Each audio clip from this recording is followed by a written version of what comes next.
Hi guys, good evening. Ayan, nandito na naman ako sa rooftop kasi naman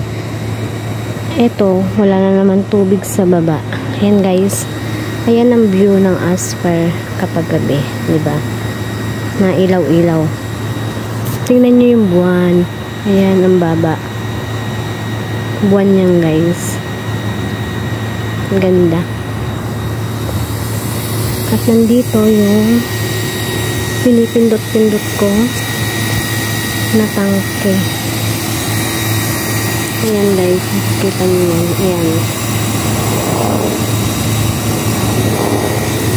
Ayan yung pinipindot ko. Kaya walang tubig sa baba. Tumitigil yung pressure siguro. Kaya yan, ang laki ng tangke ng tubig, pero namamatay pa rin. O diba, sangka pa. At meron ding malaking electric fan. Charot. Yan guys. Yan guys, okay na siguro. Meron ng tubig. Kasi hindi na siya tumitigil.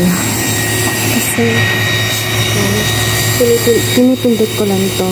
Pag nag-stop yan, pipindutin ko ulit. Pero ngayon, mga 10 minutes na ako nandito, hindi pa rin siya namamatay. Kaya okay na.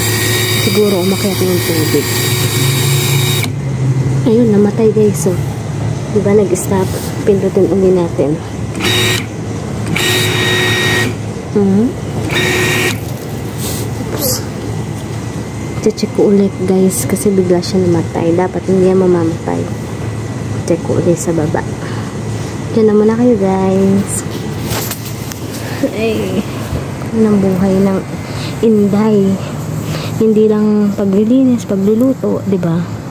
Water water fixer. Ay nako.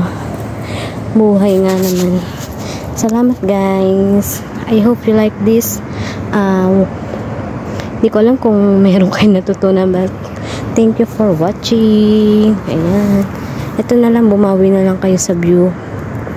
Ayan, diba ganda? Sobrang ganda dyan guys.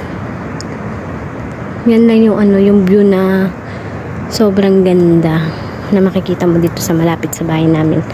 Pero kung nandun ka sa city, grabe, sobrang daming malalaking building na iba-ibang kulay. Paggabi, umiilaw din. Yan po. Mayaman sila sa kuryente kasi solar yung gamit nila. Diba? Yan lang po. Thank you for watching guys. Bye-bye. Yan si Moon. Bye-bye.